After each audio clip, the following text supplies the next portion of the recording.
Today we're looking at some old school items that you can still find out there that will sell for some incredible amount of money.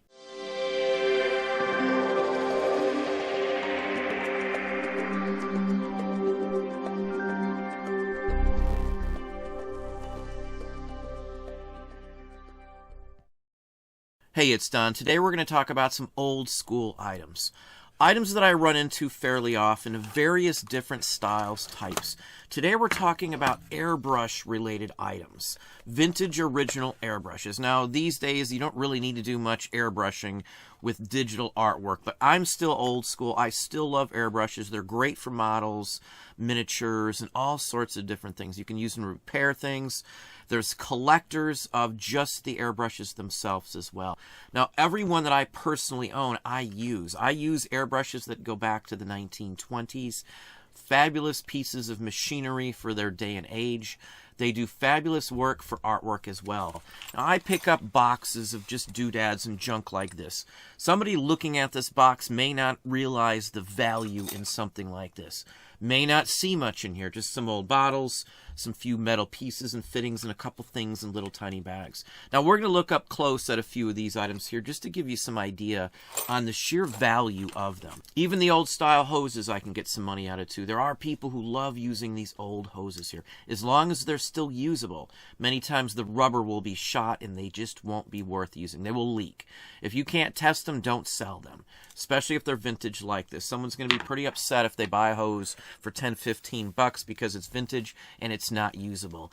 Now these ones here, even though this is still fabric, they still make a very similar style to this one as well. Now you can make your own too. This is just a hose that someone's crimped these ends on.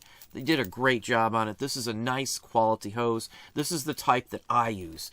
It's really stiff, it's really firm, it's not going to go anywhere. You could roll a car over this and it still would work. So anyway, this is the type of stuff I look for as well.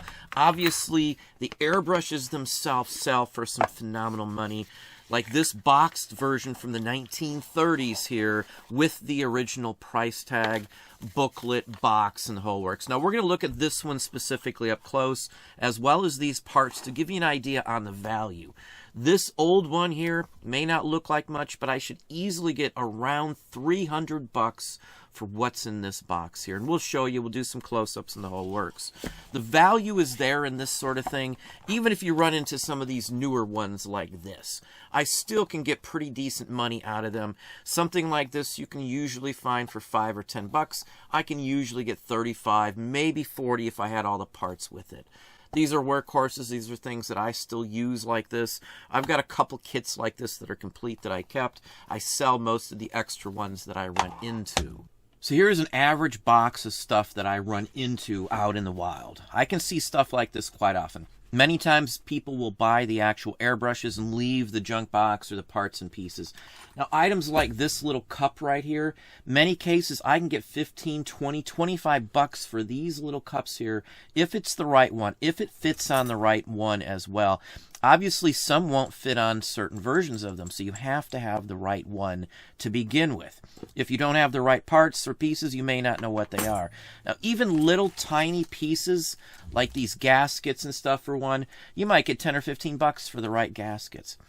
Now this is a tip for another one. It's got the model name Thayer and Chandler. Very well known. You see I have one as well. This is a tip A. This is just the very end of it. Now this package is probably 40 plus years old and it was $3.50 back then. The tips can run anywhere from 15 to say 40 bucks for the right tip. So even parts like this, like the spray regulator here, back then it was 7 bucks almost. Nowadays 30, 40 bucks or better. These are new, so it's got the model number. It says what it goes to. It's a no-brainer with stuff like that.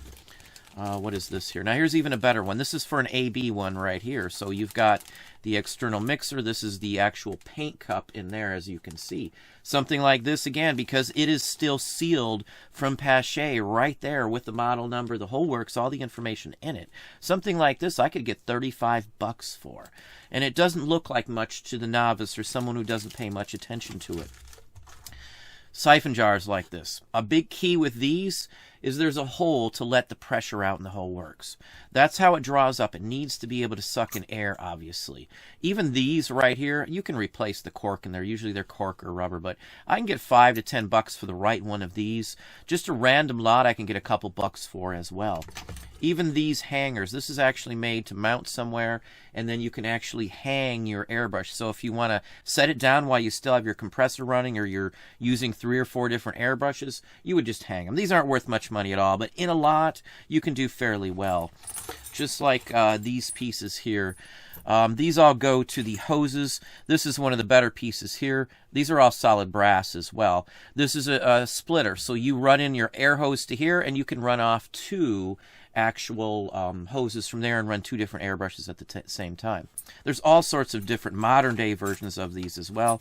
Even like this tip here in this tiny little, it's actually a pill case, can go for some decent money here. This might be a $10 or $15 part right here as well. Now here's something too that most people may not realize. This little piece right here is a needle. This one goes in a airbrush. This is the central piece of the airbrush. Without this piece here, your airbrush would not work. And here's a whole pack of them. These are still new. I think one side was open, so you can kind of get the gist on it. There's a couple in here. I don't know how well you're going to be able to see them, but there's a couple in here. I don't want to bend them, so I'm going to leave them in here. A pack like this to the right airbrush, even to just a common one, you should easily get 10 or 15 bucks out of, even if it's old. This is a Model A. It's not a super pricey one, but the needles still don't show up all the time. Chances are this one goes with this as well, but I'll have to compare them to see for sure. It's all name brand made. This is how they sold them back then as well. So you will see them taped up just like this. So every little part in this box carries some value. Even these pieces, which are fairly new, this is to run a smaller sized hose off a bigger sized attachment here. These are like $6 at the store, so it's not a cheap piece. Even these quick releases here are $1 or $2 easy. So if you put a lot together of some of these pieces, you got 10 or 15 bucks real quickly. Even these cheapo Badgers right here. This is a Badger. This is a single action. All it does is push in. Just pushes in. That's all it does. It just releases paint. The more you push in, the more paint will come out when you do it. Ends up there. The needle is the pointy thing right in the middle here. You can unscrew it. In fact, I think there is a wrench in here. Yep, there it is. There's wrenches you're going to run into for airbrushes. You get a name brand wrench. Even the wrenches I can get $5 or $10 for. And the wrench locks in onto parts of it so you can turn it from there. You have to have the right size wrench for it, obviously. Most kits came with an actual wrench that you could use. In fact, does this one have one? This one probably had one as well here, but it is missing. It probably was setting in there. Most airbrushes work and are run the very same way. Let's see if I can get this out. This one's well put in there. This is a workhorse one right here. These can be done for t-shirts and things like that when you're doing a whole bunch of different designs but using one color. Somebody would have, say, 5 of these with each a different color in it, and that's how they would do it. Back in the old days when I did some t-shirts and things like that, that's what I would do. I have a whole bunch of these. Now this one is a double action.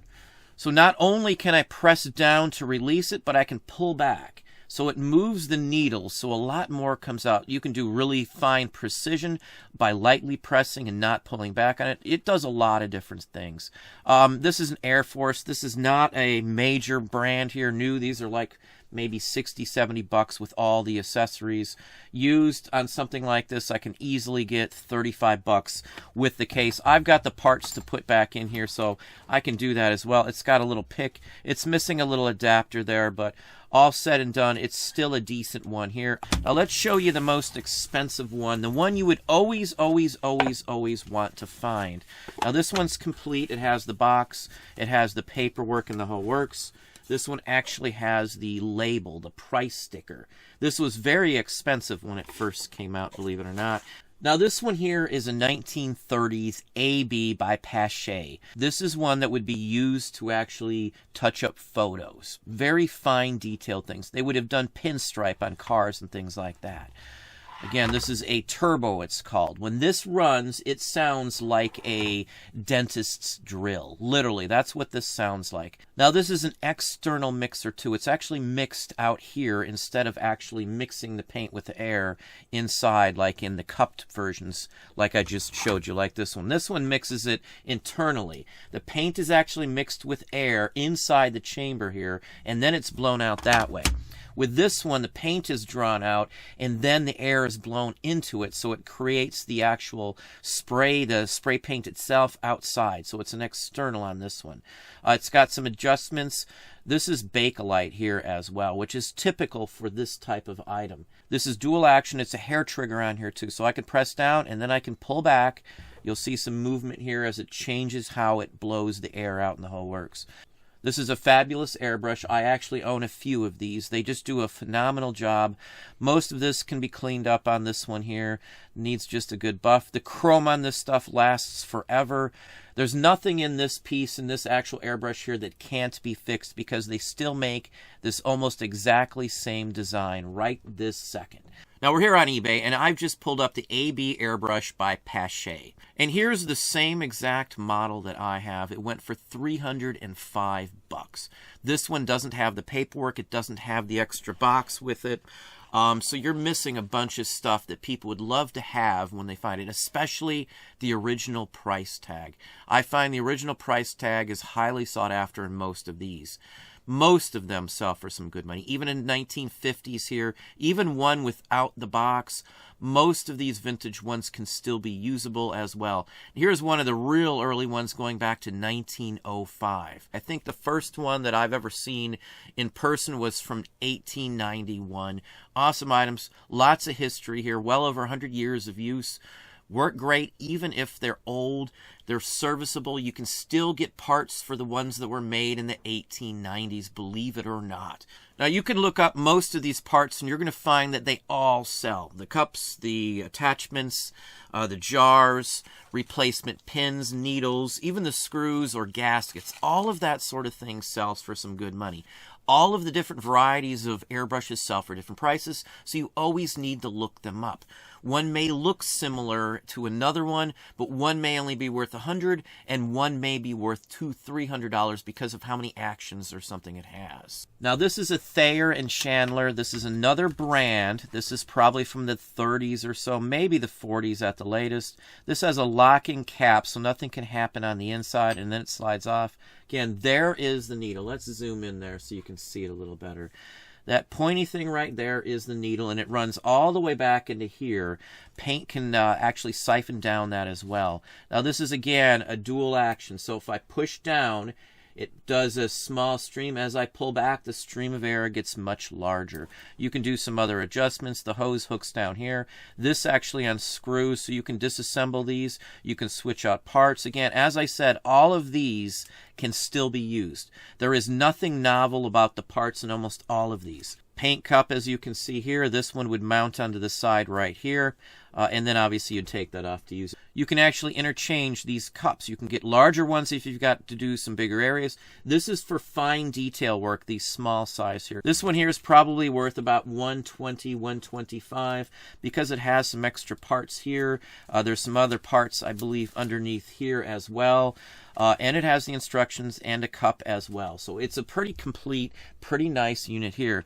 On average, I usually spend anywhere from, say, $10 to $35 or so for a kit like this if I'm buying it used. Now here's just a few more. Now this one here is a Pache Model A. It does pretty good on it. It's not a super spectacular or expensive one. The cup goes on the bottom. Each type or model pulls or does something different than the other one. This one holds a little more. You can attach different size cups, as I said, with almost any of them. If it slides in there, you can use pretty much anything on it.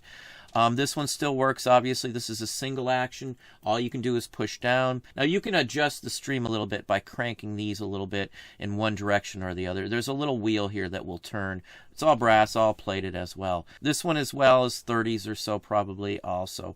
Something like this one here with the box, $100 or so. Now, this is an interesting one. This one was made in the 1890s, the late 1890s. There's a patent date on this one of 1897, I do believe. This would have been made up to around 1900. It still works as well. Now, even though this one's that old, the parts are still available for these. This is a cup from the 1930s, 30 years later, and it fits as well. So other than needing a good cleaning, this one still works fine. There's nothing wrong with it. I have actually used this one quite a few times just because it's interesting. It makes a different sound than some of the other ones that I have, just by the way it was made. This is dual action, just like the new one. So basically, you'd push down. It would already be spraying some right now, and as I pull back, the amount of spray would increase. You could get closer or farther away from the object to spray in different ways. You'd use masks as well to mask off areas you don't want. But well, there you have it. Old school or not, this is something that I love playing with. I love testing them out. I get to play with the actual airbrushes themselves. It's fun. So there's more to this than just actually grabbing and selling them. Helps if you know something about them, but you don't have to. But anyway, I hope you enjoyed the video. If you did, please hit that like button down below. You can also hit the bell icon to be notified if I post new content or go live. Subscribe and tell all your friends.